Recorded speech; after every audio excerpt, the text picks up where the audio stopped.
Hello and welcome to another episode of the Paper Stack Podcast. I am Brett Burky and this is Rick Allen here. That's the name they gave me. That's right. And so we are back. We had to take a week off. We are doing some moving around. Moving the studio. We are moving to a bigger location. Bigger, better, badder. Yeah, own parking lot type stuff. High tech. Yeah.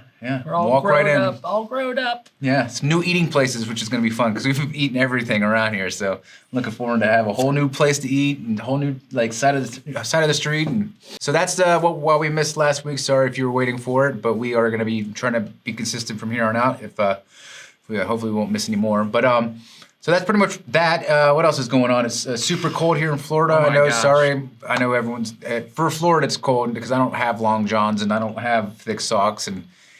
This last week, I decided to. What's funny is it's gonna, he needs long johns because it's gonna be like in the 30s.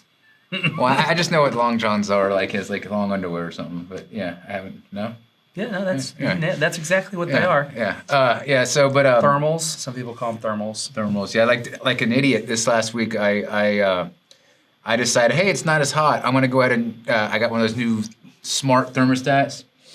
And so I was like, I'm gonna change it. And so I took it off the wall of the thermostat, but it's a bigger hole, so I had to patch it. And I'm doing all this stuff, and then finally, I get around to installing the new one, and it didn't work. And so Mr. Low Parts. there's no heat in the house, and so I'm like, oh crap. And my wife's like, well, just for the time being, put the old one back on. I was like, yeah. Threw it out. Trash day was yesterday. It's in the trash can. So we were walking around with like sweatshirts and with bathrobes, drinking hot tea. I had my hands over the stove, just heating my hands. But I eventually had one of my buddies come out, and it wasn't me this time. It was the actual thermostat was faulty. I'm going with that. That's what it was. But so Rick, this week we're talking about something that came up in a group I'm a part of called Wealth Without Wall Street, where there's different ideas that are floating around and. People talk about short-term rentals, talk about fix and flips, whatever, all these different strategies. And of course, I talk about notes. And so there's a couple people in there that are intrigued and they're like, well, I'm already in real estate. They're probably hearing the same things where you started, like tired of the fix and flip, or, I want to have something, I want something a little bit more passive. And they're like, well, how did I transition from, and I was like, I didn't transition. Rick did though. I made the jump. Rick made the jump. So. Really what we're doing here is we're gonna start a small series this next upcoming couple weeks. So if you haven't subscribed, be sure to subscribe because each week we'll be putting out a new episode about the transition, how to make the jump. Yeah, the transition from real estate to mortgage notes. Yep. Why to do it, how to do it, and why now is the time to do it, really. It's a fantastic investment class. If you're investing in real estate right now, you have such a head start. Not that you can't start from scratch, but if you've been investing in real estate, it's an easy transition, and we're going to talk a little bit about why. Mm-hmm. But before we do that, we've got a sponsor for today's podcast. That's right. Mm-hmm. And what better way to kind of segue into this is it's the DME Expo, where you can go learn all about mortgage notes, and we've got a little something to play for you here from the DME, talking a little bit about the Expo. Over the last year and a half, low interest rates and trillions of dollars in government support has fueled record home price growth, the highest stock market in history, and inflation rates higher than we've seen in decades. But as history shows us, what goes up also comes down. Clark Street Capital, one of the leading loan investment firms, recently said they believe the credit picture for banks is not as pristine as the numbers suggest. As they put it, excessive stimulus has a way of covering up problems.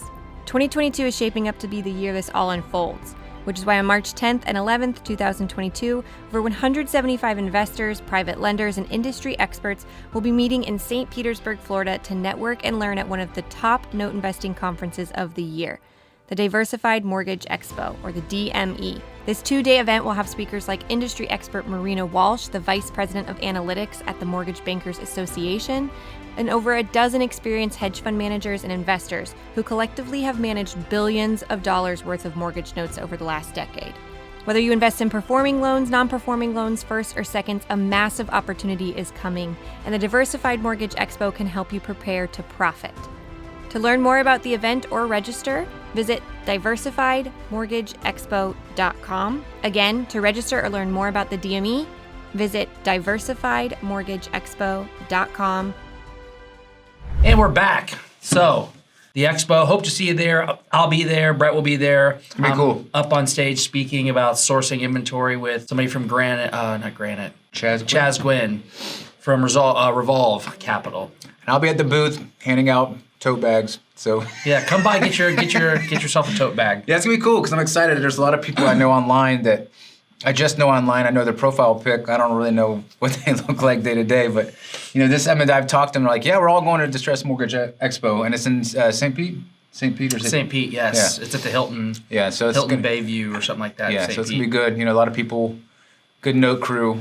St. Pete's gorgeous, so if you haven't been, it's a great place to just go down to the beach too. So, but after that, let's talk a little bit about the transition, Rick. So, Rick was an investor in real estate for over a decade, right? Yeah. Of course, you all, if you've listened to the podcast, he stumbled into it, and They kind of accidentally got into note investing.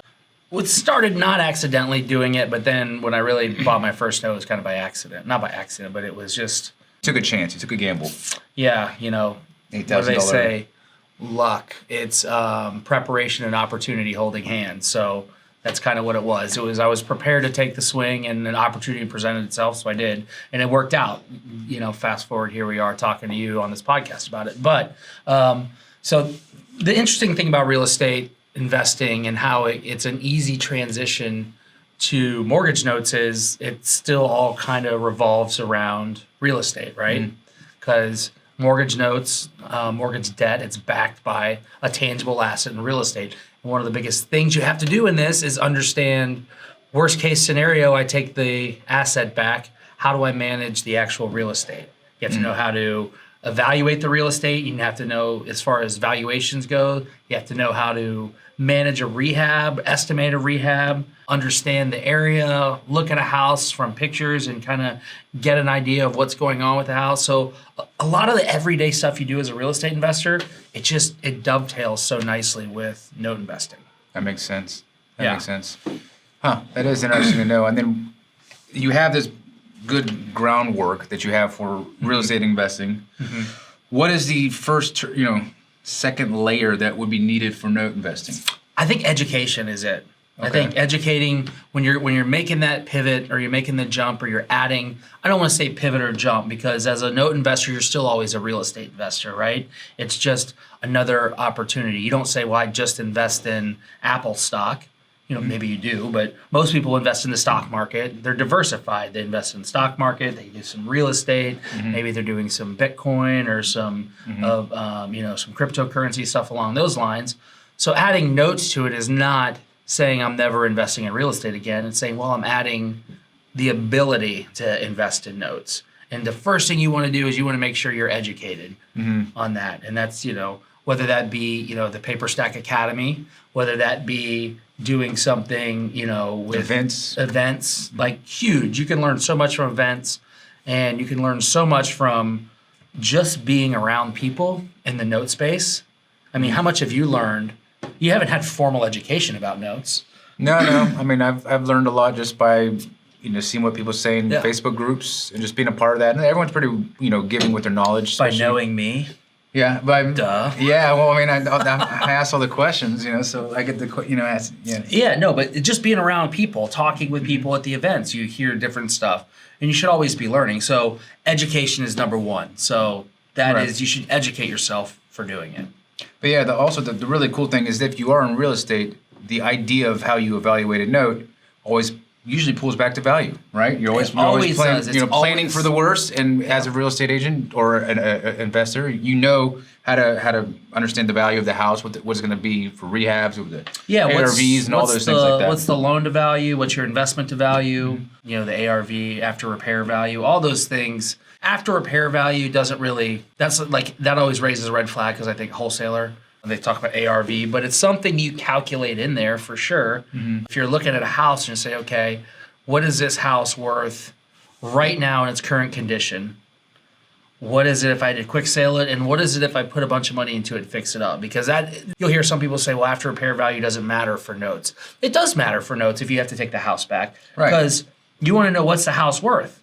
And there's been several houses that we've wound up foreclosing on where we had a quick sale value of $130 and an after repair value of $220, And if you put in, 25 grand or 30 grand, it's like, it makes sense. The lift is worth it.